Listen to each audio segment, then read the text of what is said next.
interessante é o que a gente acabou de fazer aqui. É a chamada polêmica, né? O assunto é polêmico, então neuromarketing é polêmico. Na área da saúde ele é extremamente polêmico, porque ele esbarra na ética, tá? É aquilo que a Carol falou, se eu fosse um cliente eu não voltaria mais. Tá, mas se ela fosse um cliente e ela tivesse aberto a negociação, será que ela voltaria? Será que se fosse ela que tivesse pedido a negociação, ela ia encarar dessa forma? Então, ela tem que mudar, a gente, né? Não é ela, é a gente tem que mudar, às vezes, o nosso foco das coisas.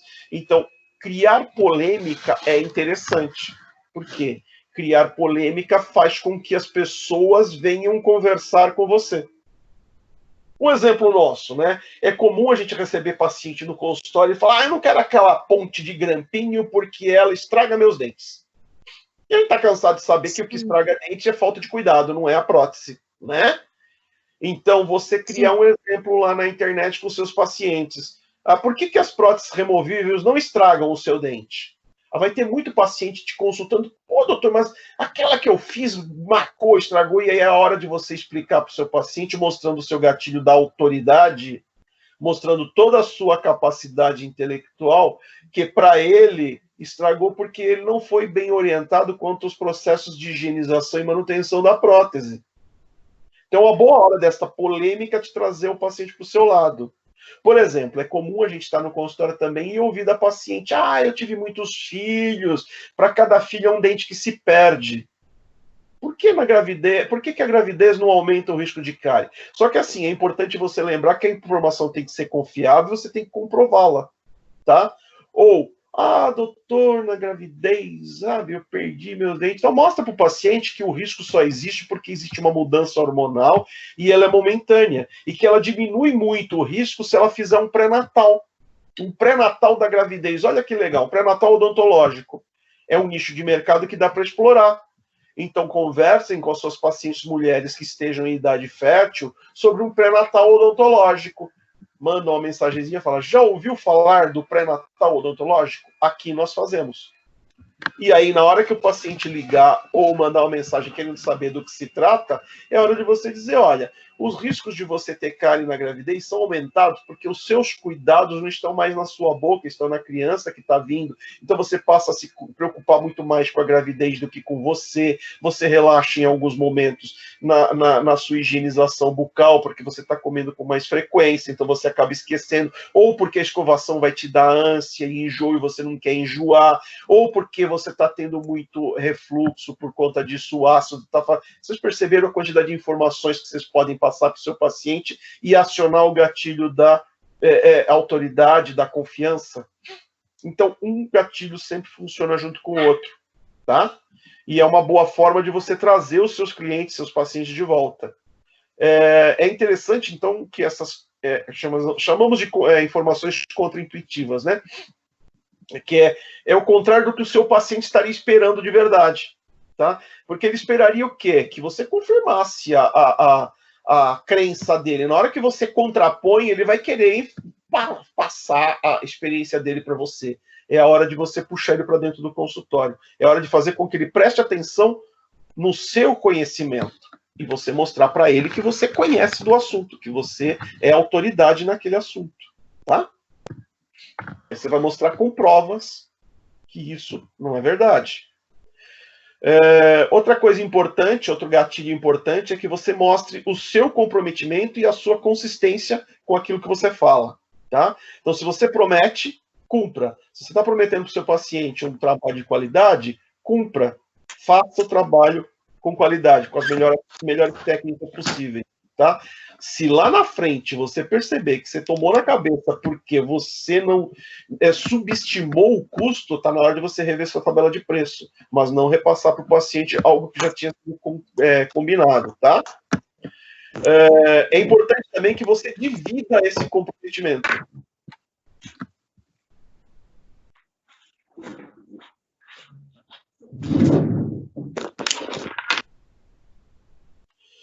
Então, é importante que você também divida esse comprometimento. É importante que você mostre para o seu paciente, né, que o mesmo cuidado e comprometimento com a qualidade do serviço que você tem, ele também tem que ter.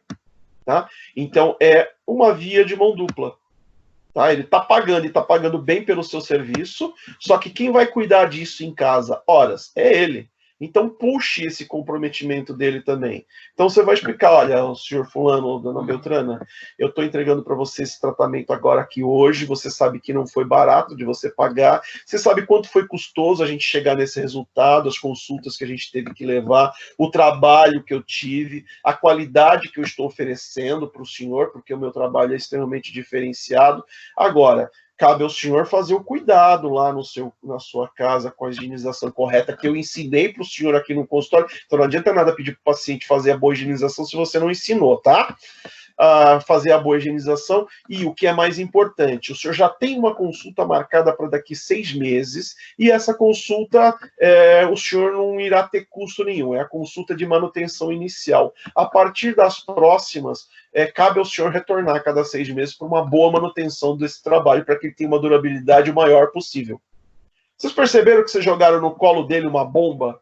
Se ele não retornar, ele já sabe que o trabalho que você fez pode ficar seriamente comprometido e que ele já tem uma consulta com você dali a 6 meses. Se você vai fazer uma profilaxia ou não, isso não importa, você já embutiu lá no preço, já está pago, ele vai vir, vai fazer e tudo bem. O importante é que ele tenha esse comprometimento junto com você. Então você estimulou no cérebro dele a importância dele retornar, a importância dele compartilhar com você a necessidade da manutenção. Tá? É um gatilho importante da gente estimular no nosso paciente. Outra coisa importante, outro gatilho importante é o gatilho da reciprocidade. Tá? Quando você dá algo de valor para uma pessoa, né, essa pessoa se sente assim, na necessidade de retribuir. E quando a gente fala de algo de valor, é um presente, né? É algo que essa pessoa às vezes não esperava. E se é algo que não esperava, a gente acaba usando um outro gatilho, que é o da surpresa, que a gente vai ver lá na frente, tá? Então vamos lá. O paciente veio, um exemplo, ele fechou com vocês um protocolo, ele colocou 8 implantes e fez um protocolo cerâmico na arcada superior. Gastou com vocês algo em torno de 50 a 60 mil reais, tá? Eu já comentei, já dei esse exemplo para vocês. Custa alguma coisa incluir nesse orçamento do paciente lá o Waterpik para ele levar no final do tratamento? Gente, não custa nada. O paciente vai sair de lá com um presente. Por quê? No final do tratamento, você vai fazer algumas prescrições para esse paciente, certo? Olha, você deve passar o fio dental desta forma, você deve fazer a escovação da forma assada, cozida, vai usar a escova interdental e é importante que você use um irrigador oral, certo? E aí o paciente vai olhar para sua cara e falar, doutor, o que é um irrigador oral? Aí você vai explicar para ele que além dos 50 mil que ele gastou, ele ainda vai ter que gastar mais 500, 600 reais na compra do irrigador, porque é importante para manter o trabalho que ele fez. Imaginem a diferença, você explicou tudo isso e falou assim, olha, e como você é um paciente muito importante para mim, eu estou aqui, olha, uma cortesia, eu estou te dando esse irrigador oral que é importante para a sua higienização. Olha que legal, você deu algo de valor para ele, na verdade você deu duas coisas de valor para ele. Primeiro, que é o tratamento caro que ele pagou, e segundo, que é a cortesia final do tratamento.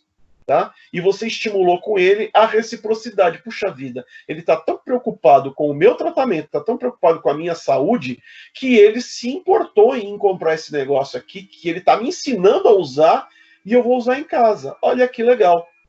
Tá? Então ele vai se sentir o quê? Grato a você, tá? E junto, né, com o valor da autoridade, porque você está explicando para ele a importância disso, né, você aciona esse gatilho da reciprocidade. Toda vez que ele precisar de um dentista, ele vai lembrar de você. Toda vez que alguém conhecido dele precisar de um dentista, ele vai lembrar de quem? De você. Tá? Porque além de bem tratado, você se preocupa, né, com o trabalho que você faz na boca dos seus pacientes. Tá? Ao invés de um simples muito obrigado e um aperto de mão, né, você está se preocupando um pouco mais, você está indo um pouco além. Tá? Isso é bastante interessante. Aqui, ó, o que eu falei, o gatilho da surpresa, né? Olha que legal, você surpreendeu o seu paciente. O paciente vir ao seu consultório e ganhar uma escova é algo que ele já espera, né? Isso já é normal, não é surpresa nenhuma, né?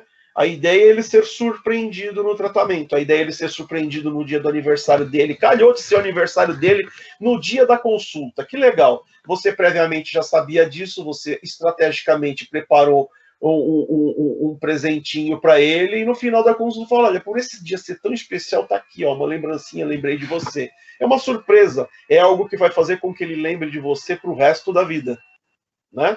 Então são pequenas coisas que não te custam muito, que podem fazer com que você segure esse paciente para sempre e com que ele retorne várias vezes, tá? Carisma. Carisma é algo que algumas pessoas não têm, mas ele pode ser desenvolvido, tá?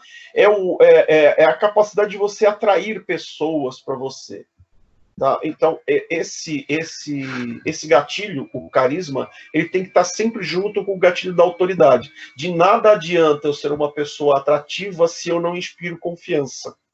Tá? Então, quando a gente fala de atratividade, a gente está falando, não é da atratividade física, sexual, estamos falando da atratividade profissional. Puxa vida, aquele cara é bom, ele inspira confiança. São palavras que estão sempre juntas, tá? Então é importante que você trabalhe isso, né? O seu carisma junto com a sua autoridade. E outra coisa importante é que você não seja arrogante. Não é porque você é bom que você é melhor que todo mundo e vai andar de nariz empinado. Então é importante que você seja acessível, que você esteja à disposição das pessoas que precisam de você. Tá? Então, se você é um dentista, você tem que estar acessível aos seus clientes, você tem que ter um canal de comunicação para as horas de emergência. Né? Se você vai dar o seu celular ou não para o seu paciente é uma outra história, mas é importante que ele possa te achar no momento de emergência. Se você gosta de sangue, vai se dedicar à parte de cirurgia, não tem jeito. O seu celular pessoal tem que ser passado sim para o seu paciente. Imagina você fazendo uma cirurgia numa sexta-feira no final da tarde, uma cirurgia de grande porte, e o paciente passar o fim de semana sem poder se comunicar com você só porque você não quer dar o seu celular para ele. Isso não existe, gente, tá? Então é importante que você seja acessível. Então é importante que você tenha essa capacidade, né? Então tem a frase, não é só o que você oferece, né? Que vai fazer com que ele feche o negócio, mas a forma como você oferece. Então a forma como você conversou com o seu cliente, né? Como você fez com que o seu cliente entendesse aquele momento de escassez. Não como um momento que se ele não fechar naquela hora, você está matando o cachorro a grito. Você estaria matando o cachorro a grito se você oferecesse por qualquer valor e desse um prazo indefinido, que é bem diferente, né? Então as pessoas elas estão mais propensas a consentir com o pedido de alguém de quem elas gostam. Então se elas gostam de você, elas passam a entender que você é um cara legal, tem autoridade naquilo, você tem esse carisma. Isso é comum da gente ver nas relações dentro de uma universidade, né? Entre colegas que não suportam outro colega da turma, né? Entre colegas que não suportam professores, né? Isso é comum da gente ver, tá? O carisma também é que nem eu falei, ó, está aberto a ouvir opiniões diferentes.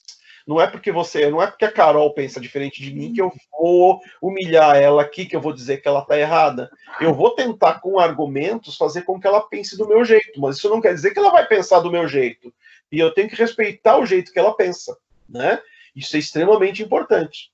Então, não ser desrespeitoso aqui com a Carol na hora que ela foi com uma opinião diferente da minha é extremamente importante, né? Então, dar importância a todos. Isto é bastante importante. Tem alguém com o celular aí vibrando. Então, é importante eu escolher bem as palavras quando eu for falar com as pessoas. Então, é importante que você utilize um vocabulário educado, que você utilize o tom de voz adequado, né? Eu tenho um grande problema com o tom de voz. Eu tenho origem lusitana, né? E todos os ibéricos, por natureza, falam muito com as mãos e falam muito alto. Se você pegar um casal de portugueses conversando, estou falando de um casal que se dá bem, vocês são capazes de interpretar que eles estão brigando. Se vocês pegarem uma festa de portugueses, italianos, espanhóis, vocês têm uma sensação de que tem uma briga infernal acontecendo, né? Eu não sei se tem algum descendente de ibérico aqui na turma de vocês, mas é uma característica. Então eu tive um problema muito sério quando eu comecei a conversar com os meus pacientes, porque o meu tom de voz era muito autoritário e eu falava muito alto. a sensação que dava é que eu estava sendo grosseiro com as pessoas. E não é verdade. Boa parte das vezes não é, apesar que eu sou meio grosso mesmo, mas tudo bem, são detalhes. Tá? Então, carisma é mais ou menos isso, né? A pessoa carismática é aquela que se importa de fato com outras pessoas, tá? E tentam entregar o melhor de si em tudo que fazem.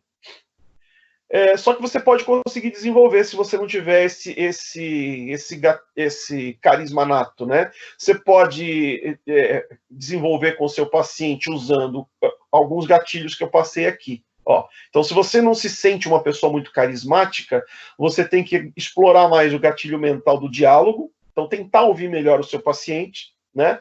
Tentar conversar com pessoas de opiniões diferentes da sua, para tentar ver se você mantém a sua calma, né? Sem explodir. A gente vai ver lá na frente o gatilho mental do egocêntrico, né? A gente sabe que o nosso cérebro reptiliano ele é egocêntrico. Egocêntrico significa o seguinte, vocês vão entender, o paciente de vocês também é egocêntrico. Então, aguçar o ego do seu paciente, do seu interlocutor, é interessante. Então, tentar diminuir o seu ego é importante para que você seja uma pessoa um pouco mais carismática, né? Outra coisa importante é ativar o seu gatilho da tangibilidade, que a gente vai ver lá na frente também daqui a pouco, né? Então, escolher palavras adequadas para conversar com o seu cliente. Vamos lembrar que quem é técnico é você, não o seu cliente. Então, a linguagem técnica, na grande maioria das vezes, não é acessível ao seu paciente. Então, você tem que ser tangível a ele, você tem que se fazer entender. E, às vezes, você vai ter que usar uma linguagem bastante popular para que isso aconteça, tá? Outra coisa interessante, né, outro gatilho interessante você tem que tentar parecer uma celebridade para o seu paciente. Isso significa o quê? Você tem que ser interessante para ele. Quando a gente fala de você tentar ser uma celebridade, não é no sentido perua, né, da celebridade, né? Com todo respeito às moças que estão aqui presentes, tá? É no sentido mais, digamos assim, mais simbólico da coisa. É você tentar parecer aquela pessoa que é o sonho de consumo de alguém, no bom sentido. É tentar parecer aquela pessoa que é um exemplo para outro, tá? Então, você vai usar diversos gatilhos antes de se tornar essa celebridade ou de se tornar interessante para o seu paciente. Então, que gatilhos que você tem que usar antes? Ó, você tem que mostrar quem você é. Então, é o gatilho o gatilho da importância, da autoridade, né? Você tem que dizer às pessoas a que você veio, você tem que mostrar toda a sua titulação para essas pessoas, e isso é importante. Então, à medida em que você se torna um dentista conhecido no seu bairro, né, você passa a ser uma referência. Automaticamente você é uma celebridade, porque você já disparou ali o gatilho da reciprocidade, tá? Então as pessoas querem saber direito quem você é, tá? E aí a gente volta naquele caso lá atrás, né? Puxa vida, vou distribuir minha rede social para o meu paciente? Não, você vai puxar o paciente para dentro da sua rede social. E aí você direciona aquilo que você quer mostrar para ele ou não. Então você não vai mostrar tudo da sua vida, todos os aspectos, né? Mostra os mais importantes, aqueles que são mais interessantes para o seu negócio. Então, você vai mostrar para o seu paciente o quanto você é uma pessoa interessante, o quanto é legal tratar com você. Não no sentido de que você é o melhor dentista do mundo, mas no sentido de que você é uma pessoa também ali que tem seus conhecidos, que você é uma pessoa popular, que você frequenta festas, que você é importante no seu meio acadêmico, tá? Então são pequenos detalhes que você deixa escapar ali da sua vida pessoal, pequenos insights, eventualmente, que você mostra para o seu paciente, né? Um prêmio que você ganha, uma medalha que você ganha, um concurso que você participa e por aí vai, tá? Mas, lembrando, não se exponha demais. Senão você deixa de ser celebridade e passa a ser vulgar. E isso a gente também não quer, tá? Aqui talvez o mais importante de todos os gatilhos que vocês vão ter que levar para a vida de vocês é o gatilho do porquê. O porquê é uma palavra extremamente poderosa, tá? Porque o paciente vai se perguntar: por que eu tenho que tratar com você e não com ele, né? Tem alguém que ligou o microfone aí e está vazando o barulho da televisão. Então, a palavra, né, o porquê, é uma palavra que você vai utilizar sempre com os seus pacientes, né? Eu trouxe aqui para ilustrar isso uma experiência social da Ellen Langer, né? Uma experiência bastante interessante. Se vocês digitarem lá no Google o nome dela, Ellen Langer, experiência social, experiência do Xerox, vocês vão ver a experiência por completo. Eu vou resumir ela aqui para vocês. Ela selecionou um grupo de estudantes para fazer essa pesquisa, tá? E a função desse grupo de estudantes era simples. Eles iam para uma fila de xerox, né, de fotocópia, com um papel na mão, e eles iriam furar a fila. Tá? De que forma eles iam furar a fila? Ela dividiu esses estudantes em 3 grupos, e cada grupo poderia usar somente uma destas frases que estão aqui embaixo. A primeira era só perguntar. Era simples. Chegava no primeiro da fila e falava: com licença, eu tenho 5 páginas, posso usar a sua copiadora? Posso usar na sua frente? Esta era a primeira pergunta. A segunda era perguntar com uma razão plausível. Então ele iria chegar lá na frente e falar: com licença, eu tenho 5 páginas, eu posso usar a copiadora porque eu estou com pressa? E a terceira, lembrando que isso era num campus de uma universidade, tá? E a terceira era fazer a pergunta com uma razão sem sentido. Com licença, eu tenho 5 páginas, posso usar a copiadora porque eu preciso fazer cópias? Olha o resultado disso, que interessante, né? Por mais estranho que se parecesse, que possa parecer, né? Quando os pesquisadores foram analisar isso daí, eles perceberam o seguinte: só de perguntar, 60% deixou cortar a fila. É um número muito alto. Quando você pergunta e dá uma razão, 94% deixou passar. Quando você pergunta e dá uma razão sem sentido, 93%. Ou seja, estatisticamente não há diferenças, tá? Então é a importância do porquê. Só pelo motivo de você dizer o porquê, você quase dobrou a casuística das pessoas que te deixaram passar na frente. Então, é bem provável que só por você usar a palavra porquê, você consiga com que um número maior de pessoas fechem o tratamento com você. E na hora que eu estou falando de vocês usarem a palavra porquê, não é: olha, você tem que fazer esse tratamento comigo porque eu sou melhor. Não. Você precisa fazer este tratamento, não é comigo, esqueça o você, o eu, pessoal.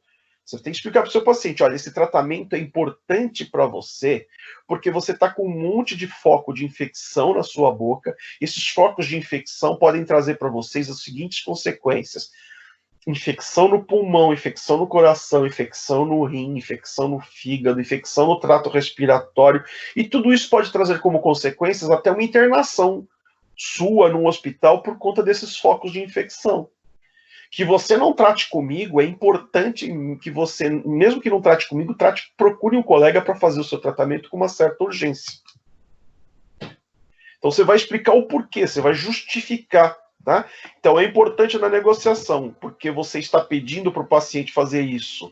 Por que você está dando tal desconto? Por que seu produto é escasso? Por que está contando essa história?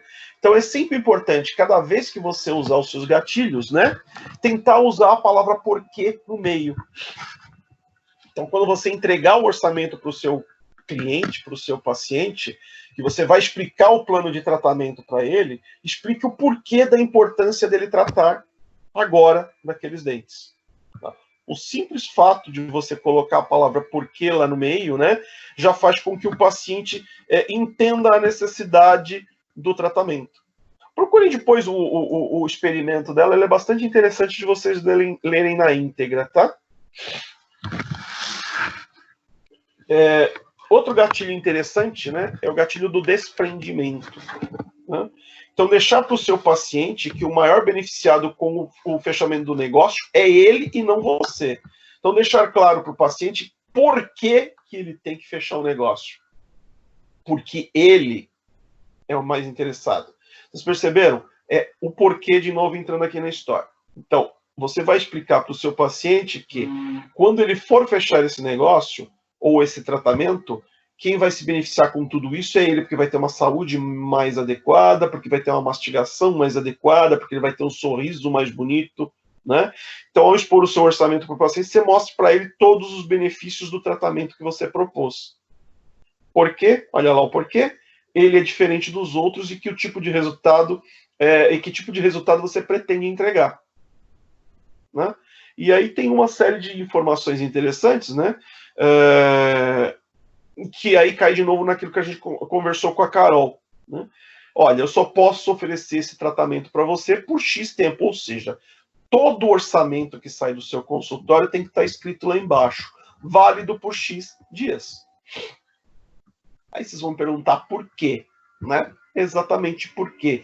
Porque você não pode deixar de eterno aberto para o seu paciente, porque senão ele vai resolver vir fechar com você depois de 4, 5, 6 meses, quando a condição bucal dele já mudou por completo, e ele vai achar que você vai cobrar o mesmo valor, ou que ele tem as mesmas coisas para fazer. Então é importante que ele entenda que aquele tratamento tem um prazo para ser executado dentro daquele planejamento que você propôs para ele. Pode até ser que ele retorne depois de 6 meses com o mesmo orçamento na mão, pedindo para você, doutor, será que dá para você reavaliar isso daqui? E pode até ser que você olhe aquele orçamento e ele não tenha mudado absolutamente nada dentro do planejamento que você fez. Mas é importante que ele saia de lá sabendo que isto pode acontecer e é comum de acontecer uma mudança de planejamento simplesmente porque ele passou de um prazo X determinado, tá? Então você com isso consegue mostrar para ele que fechar um negócio é uma grande oportunidade e que não pode ser perdida. De novo, estamos falando de negócios, tá? Porque o meu consultório é o meu negócio e eu quero que o meu negócio seja próspero. E se eu não encarar o meu consultório como um negócio, eu vou à falência. Tá? Professor, deixa eu fazer uma pergunta. Pode perguntar. O senhor acabou de falar que o paciente sai com orçamento, né, do consultório. Às vezes, os pacientes pedem para anotar o orçamento, ou até mesmo assim, você coloca aqui para mim o quanto eu já paguei e o quanto eu ainda preciso pagar, porque senão eu esqueço, coisa e tal, né? Aí o que eu fico pensando? Eu fico meio assim de colocar o orçamento num papel, porque aquilo acaba virando um documento, né? E a pessoa diz um concorrente, falou assim, a fulana de tal ali, me fez tanto. Tem como você me fazer mais barato? O quanto que isso eu devo fazer isso quando o paciente pede? Vamos lá. O paciente que sai do seu consultório, né, e vai para outro e fala para ele, olha, fulano me fez por tanto, você pode me fazer por X? É um paciente que você não quer para você.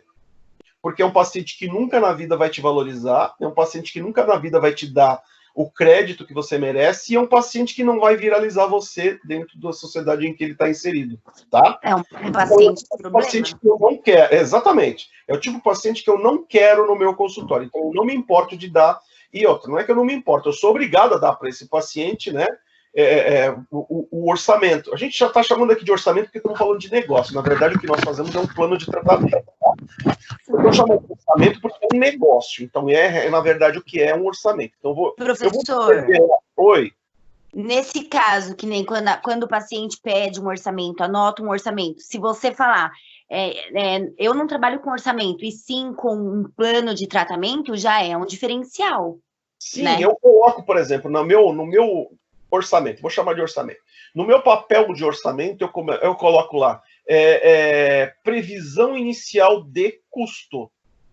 Isso já deixa claro para o meu paciente que aquele, entre aspas, orçamento não está fechado. Por quê?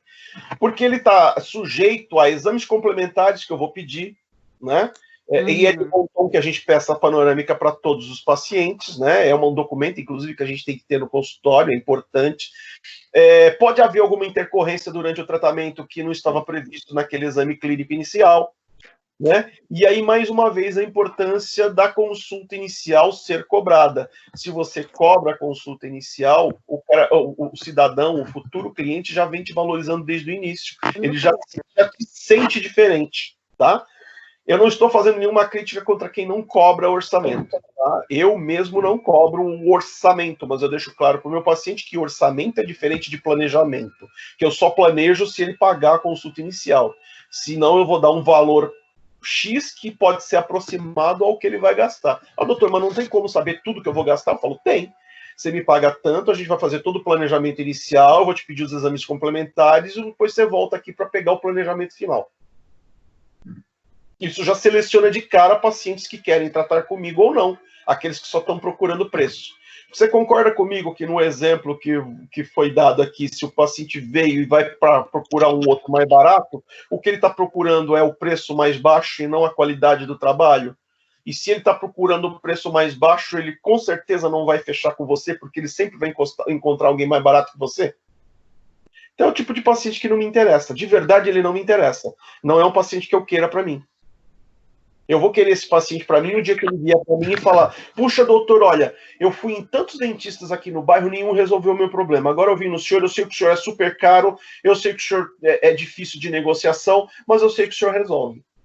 Na hora que ele vier falando isso para mim, aí eu faço questão que ele feche o orçamento comigo, porque ele já está me valorizando. Tá? O que nós queremos de verdade são bons clientes, né? Não são pacientes, são bons clientes. Aquele cliente que tem potencial para virar um fã e divulgar o nosso trabalho por aí. Consegui responder? Sim. Então não tenham medo, tá? Não tenham medo, mas provavelmente vocês não podem ter medo. Vocês têm que colocar o orçamento num papel. O que eu sugiro para todos vocês na primeira aula é: coloquem o valor final cheio. Não coloquem discriminado, item por item. Vocês vão discriminar o item que vai ser feito, mas não vão pôr o preço na frente. Vocês vão pôr o preço no final do valor final do seu tratamento. Até porque, se ele for em outro lugar, a pessoa que se deu o trabalho para chegar no mesmo diagnóstico. Cada um com seus problemas, exatamente. Nunca ofereçam para ele o odontograma. O odontograma é um direito dele depois que ele fecha com você, tá? Nunca ofereço o odontograma, então o meu papel de orçamento não tem odontograma. É uma folha de papel quadrado com os meus dados e a descrição do que vai ser feito. Tá? E validade. A validade dos meus orçamentos são sempre de 30 dias. 30 dias e acabou. Ah, depois desse prazo, doutor, depois desse prazo você volta para reavaliar. Ah, mas eu já paguei uma consulta. Tudo bem, você vai pagar de novo. Ah, e se eu fechar com o senhor? Se você fechar, eu desconto o valor da sua consulta no valor total do seu tratamento. Simples assim. Não tem segredo. Tá? Tá, obrigada. Outro